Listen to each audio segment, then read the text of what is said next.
The silence across the plains of Jericho was total and suffocating until the seventh day reached its absolute, agonizing peak.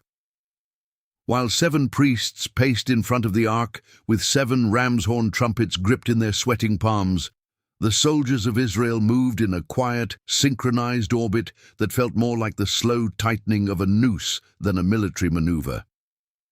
Day after day, the iron-willed formation circled the city, cutting a deliberate, rhythmic path through the dust of the Jordan Valley as they encroached upon the Canaanite stronghold. The air grew thick with the anticipation of a nation that had been wandering the wilderness for 40 years, waiting for the final barrier between them and the promised land to simply disappear. Then came the blast, a sudden, piercing and collective shout that shattered the stillness with such violent resonance that the earth itself seemed to tremble in immediate response. It was not merely a cry of battle, but a declaration of authority that hit the city with the force of a physical hammer. As the dust began to obscure the horizon, the sheer impossible reality of the moment emerged. This was the precise instant that the impossible occurred, changing the course of history as the massive, towering ramparts of the city suddenly began to shudder and buckle. Why the walls of Jericho did not just fall, but rather collapsed inward to form a path, remains one of the most compelling mysteries of ancient history, and as we will see, this structural anomaly hides a tactical secret that the defenders never saw coming. But to understand why that sound carried such catastrophic weight, one must first look at why Jericho, an impenetrable fortress of double-layered stone and mud brick, was considered by every power in Canaan to be a city that simply could not fall. The city was a marvel of Bronze Age engineering, protected by an outer wall 6 feet thick that sat at the base of a massive, steep earthen rampart.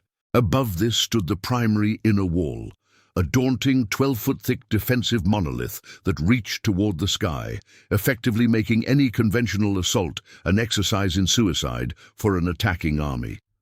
Because the inhabitants of Jericho lived with the absolute confidence that they were safe behind these barriers, they watched their enemies from a position of near total vertical dominance. Even the most powerful armies of the day would look at these heights and see only a death trap, knowing that any attempt to scale the walls would be met with a rain of projectiles and the near-certain destruction of their forces. This city was the gatekeeper of the Jordan Valley, and its collapse would signal the end of the old order in the region. The people of Jericho knew their geography, their architecture, and their strength, which is why they watched the strange, circling procession of the Israelites for 6 days, with a mix of confusion, arrogance, and cold, calculated contempt. They believed that no force, human or divine, could overcome the sheer mass of stone that stood between them and their potential invaders. The walls were not just defenses. They were the tangible proof of the city's sovereign power and the centerpiece of its identity. Every stone was laid with the intent to keep the world out, but the true vulnerability of this masonry was about to be exposed in a way the engineers had never accounted for. If you find these deep historical realities as fascinating as I do, consider subscribing to the channel to continue exploring the hidden mechanics and context behind the most pivotal moments in Scripture. Yet, this confidence in the city's unbreachable verticality ignored the one fatal flaw built into its own design.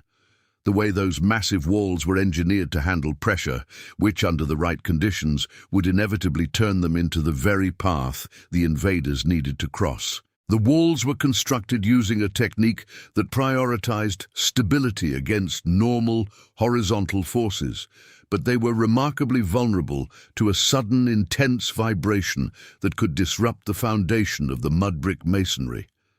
When the walls were hit with the specific acoustic energy of the trumpet blasts and the collective unified roar of an entire nation, the structural integrity of the outer defensive layer failed in a way that defied standard siege expectations. Rather than exploding outward as they would under the impact of a battering ram, the walls buckled inward, sliding off the steep embankments and crumbling into a pile of debris that created a massive inclined slope against the base of the inner wall.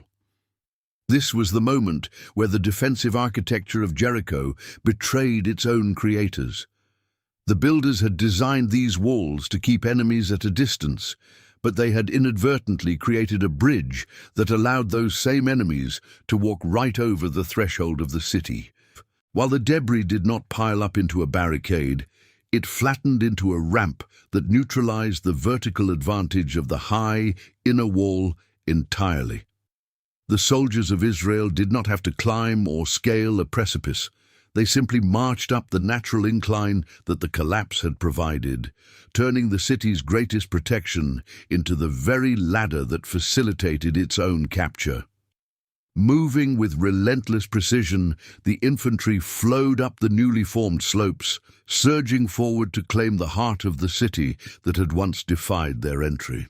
It was a mechanical failure on a grand scale, triggered by a sound that resonated with the city's structural instability and transformed the geometry of the battlefield. The reality of the collapse was so swift and so precise that it left the defenders of Jericho with no time to react or recalibrate their strategy. They watched in disbelief as their unbreachable defenses suddenly leveled out into an open, accessible path, effectively removing the barrier that they had spent generations reinforcing. Just as the initial hook questioned how a sound could destroy a city, we now see that the answer lies not in magic, but in the precise manipulation of physics and structural weakness. However, the collapse of the walls was only the beginning of a much deeper, more radical change in how Israel would operate in the land. With the walls now flattened into a strategic ramp, the total destruction of the city's wealth, not as spoils of war, but as a consecrated sacrifice, reveals the final truth. This was never a conquest for plunder, but a declaration of sovereignty that forever changed Israel's relationship with the land. The practice of declaring a city as something set apart for God meant that the gold, silver, and bronzes were not to be collected or distributed among the soldiers, but were instead to be left as a testament to the fact that the victory belonged entirely to the divine architect. This act of total devotion prevented the soldiers from being distracted by the desire for material gain, and forced them to focus on the reality that their success was a gift of providence rather than a result of their own military capability. It established a precedent for all future operations, proving that the land was not merely something to be conquered, but something to be stewarded under the authority of a higher power. As the people of Israel moved through the ruins and into the city, they were not just taking territory, they were fulfilling a sacred obligation that defined their national identity for centuries to come. The collapse of the walls was the physical sign of a spiritual transition, signaling that the era of wandering was finished and the era of divine order had begun. The ruins of Jericho stood as a silent witness to the fact that even the most formidable structures of human ingenuity are nothing compared to the purposes that shape the course of history. Every aspect of the event, from the 7 days of waiting to the final, rhythmic shout that brought the masonry to the ground, served to underscore the reality of this transition. By treating the city as a first fruits offering, Israel acknowledged that everything they were about to encounter in the land belonged to the one who had cleared the path before them. Because the transformation of the walls from a barrier into a gateway was the definitive end of the initial struggle for survival, the story of Israel moved from one of survival to one of stewardship. The debris did not just bury the city, it paved the way for a new beginning. Even now, the memory of those falling ramparts serves as a reminder that the obstacles which seem most permanent are often the very tools used to advance a deeper, more intentional purpose. The history of Jericho is a study in how the structures we build to protect ourselves can, in the right context, become the very infrastructure for our own transformation. When the dust finally settled on that day in the valley, what remained was not just a fallen city, but a clear, unobstructed path into the future that was marked by total devotion and the absolute unwavering presence of a power that had proven its ability to move mountains, or in this case, to move the walls that once defied the sky. The legacy of that day is not in the destruction, but in the realization that the barrier between the impossible and the inevitable is often much thinner than we dare to imagine, requiring only the right kind of pressure, the right kind of timing, and the right kind of vision to see the ramp where others only see a wall. As the Israelites claimed the city, they did so with the full understanding that the walls had not just fallen, but had actually served their final, most important purpose, in opening the door for a people who had been waiting for the exact moment to walk into their future.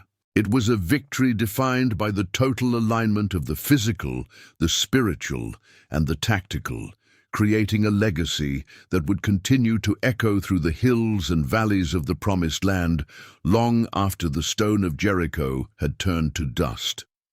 The story of those walls remains a testament to the fact that the most daunting barriers are often the ones that are destined to pave our way forward. As the echoes of that final shout faded into the history of the ancient world, the truth of the event remained written into the very architecture of the earth. A silent reminder that when the barriers come down, the true work of building a legacy finally begins. The walls of Jericho did not merely fall, they became the road, and in doing so they revealed the true nature of a conquest that was always meant to be a transformation. This was the day that the ramparts went flat, and the history of a nation was changed forever.